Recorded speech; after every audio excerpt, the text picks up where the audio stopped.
fits or epilepsy. Actually this is due to the problem in the brain cortex neuron that produces the abnormal involuntary movements of the hand and leg. Patient will be having involuntary movements of the hand or foot, and patient may be leading to unconsciousness or having a giddiness also. Patient will be having froth, salivation and excess frothy nature. So in that case, one should do a first aid you have to shift the patient to a safer place.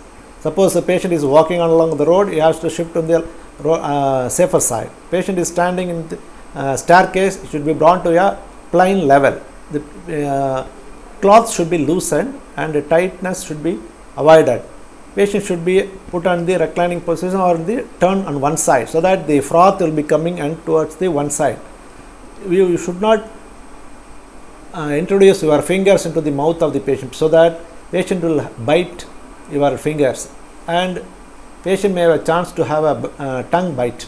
So you have to avoid that. You can put any hard cloth or any kerchief just to avoid the tongue bitten.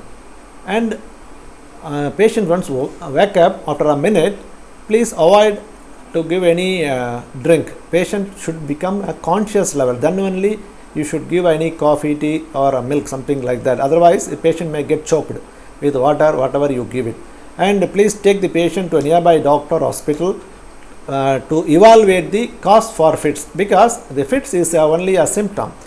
We have to find out the underlying cause. It may be due to infection or infestation due to parasite, or it may be a brain tumor underlying, or it may be due to a aneurysm or arteriovenous malformation in the brain.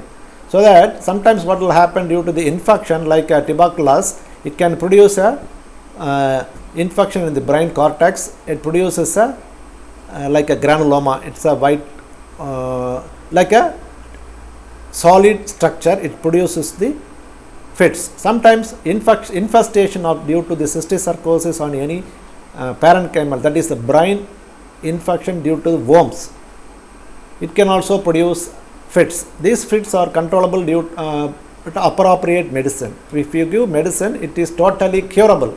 For a period of say 6 months or 2 years, we have to give the medicine, appropriate medicine. Whether it is due to TB, we have to do TB drugs also along with the fits medicine.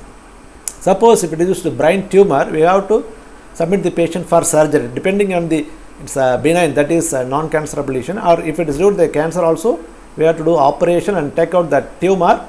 Patient will be relieved of the fits totally. And like that, there is underlying cause for each and every type of fits. Even calcium deficiency or sodium and potassium, something like metabolic disorders, all can produce fits. So we have to thoroughly analyze the patient due to what is the cause for the underlying fits. So according to the evidence, we have to give the treatment so that it is curable.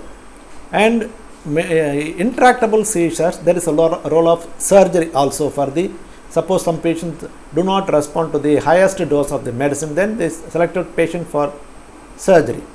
And these are all the options for the treatment. So fits, nobody can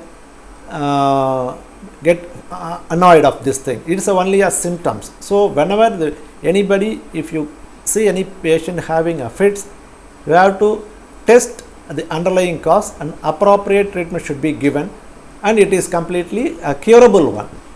Thank you.